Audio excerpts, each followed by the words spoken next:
रामपुर में कभी जिसकी इजाजत के बिना एक पत्ता भी नहीं हिलता था, वो शख्स जिसने कलेक्टर तक को कह दिया था कि ये कलेक्टर पलक्टर क्या जाने, ये सब तनखैये हैं, आज उसी आजम खान के 18 साल के खून पसीने की कमाई पर प्रशासन का पीला पंजा चलने को तैयार। मौलाना जौहर अली यूनिवर्सिटी की 38 इमारतों को अवैध बताकर 15 दिन का अल्टीमेटम दे दिया गया है। लेकिन सबसे बड़ा सवाल यह है कि जब 2006 से लेकर 2024 तक ये यूनिवर्सिटी चलती रही, हजारों छात्र इसमें पढ़ रहे थे, डिग्रियां बट रही थी, तब यह सिस्टम किस कुंभकर्णी नींद में सोया हुआ था? क्या कागजों की कमी का इलाज सिर्फ बुलडोजर है? क्या इस सियासी रंजिश में रामपुर के गरीब बच्चों का भविष्य दांव पर लगा है? आइए इस महाध्वस्तीकरण के पीछे छिपे पूरे सच का पंचनामा करते हैं।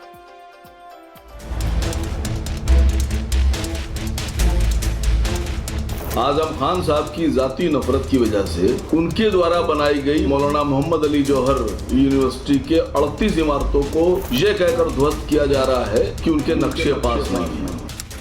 जिन आजम खान की इजाजत के बिना कभी रामपुर में एक पत्ता तक नहीं हिलता था, आज उसी आजम खान का सबसे बड़ा ख्वाब मलबे में तब्दील होने वाला है। जिस यूनिवर्सिटी की एक एक ईंट को आजम खान ने अपने खून पसीने से सींचा, आज उसी तालीम के मंदिर पर चलने जा रहा है सरकारी बुलडोजर।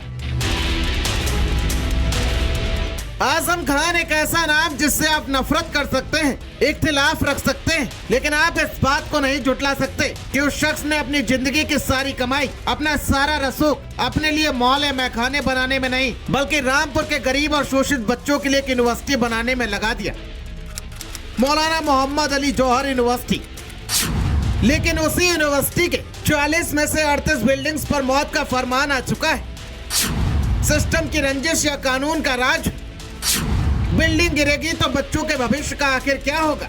जिलाधिकारी ने तो साफ कर दिया है कि आरडीए के बुलडोजर जाएंगे और तोड़कर 700 से 800 करोड़ रुपए की लागत के जो भवन बने हैं उनका ध्वस्तीकरण हो जाएगा।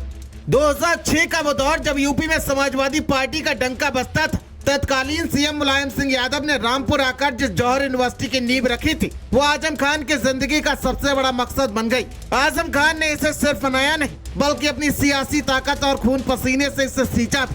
2012 में अखिलेश यादव ने इसका शानदार आगाज भी किया। जौहर विश्वविद्यालय पर अब आरडीए ने शिकंजा कसा है। आरडीए ने एक नोटिस भेजा है जिसमें 38 भवनों को ध्वस्तीकरण के लिए कहा है कि 15 दिन के भीतर स्वतः ध्वस्तीकरण करा लें, वरना जौहर विश्वविद्यालय में जब आरडीए के बुलडोजर आएंगे और उनके ध्वस्तीकरण में जो खर्चा आएगा वो भी जौहर विश्वविद्यालय प्रशासन को देना पड़ेगा।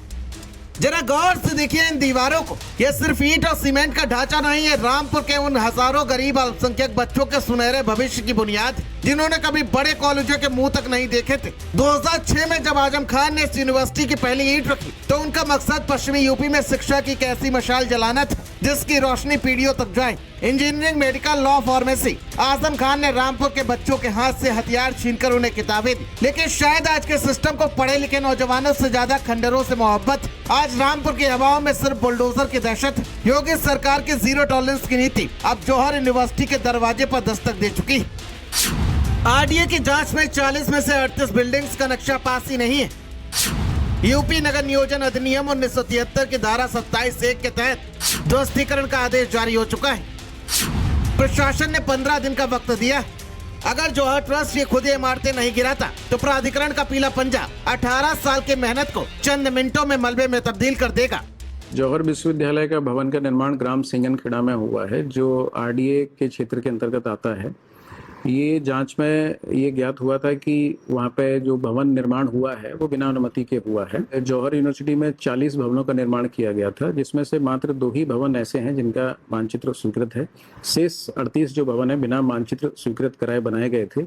इस प्रकार से इसको अवैध निर्माण पाया गया और उसके ध्वस्तीकरण का आदेश आज पारित कर दिया गया। आरडीए यानी कि रामपुर विकास प्राधिकरण कहता है कि 38 इमारतें अवैध क्योंकि इनका नक्शा ही पास नहीं है। जरा अपनी फाइलों से धूल हटाकर और जवाब दीजिए, जब 2006 से लेकर 2024 तक ये इमारतें बनी रही, तब क्या तुम्हारे अधिकारी रिश्वत खाकर सो रहे थे? क्या 18 साल तक इस यूनिवर्सिटी में हजारों छात्र पढ़ते रहे, डिग्रियां बढ़ती रही, तब ये सिस्टम कुंभकर्णी नींद क्यों सो रहा था? मान लीजिए एक पल के लिए कागजों में गड़बड़ी, जमीन अधिग्रहण में कुछ खामी रह गई, तो इसका इलाज क्या है? क्या एक चलती हुई यूनिवर्सिटी को बम से उड़ा देना या बुलडोजर से रौंद देना इसका इलाज? अगर सरकार को इतनी फिक्र है तो इस यूनिवर्सिटी को टेक ओवर कर ले। AIMIM के प्रवक्ता आसिम बकार ने सिस्टम की नाकामी पर भी सवाल उठाए। आजम खान साहब की जाती नफरत की वजह से उनके द्वारा बनाई गई मौलाना मोहम्मद अली जौहर यूनिवर्सिटी के 38 इमारतों को यह कहकर ध्वस्त किया जा रहा है कि उनके नक्शे पास नहीं है। नक्शे तो उत्तर प्रदेश में 90% उन बिल्डिंगों के भी नहीं पास है जो 2500, 3000, 4000, 5000, 6000 स्क्वायर फीट पर मल्टी स्टोरी खड़ी कर दी गई। 6 फ्लोर, 5 फ्लोर, 4 फ्लोर, उनके भी नक्शे पास नहीं है, तो क्या उनको ध्वस्त किया जाएगा? इतिहास जब भी रामपुर के इस काले दौर को लिखेगा तो वो ये नहीं लिखेगा कि आजम खान का नक्शा पास नहीं था। इतिहास चीख चीख कर गवाही देगा कि एक शख्स ने रामपुर के गरीबों के लिए 250 एकड़ में शिक्षा का चमन बसाया था और एक ऐसा सिस्टम आया जिसने अपनी रंजिश के तहत आग में उस पूरे चमन को ही भस्म कर दिया। रामपुर से भारत समाचार के लिए ओमपाल सिंह की रिपोर्ट।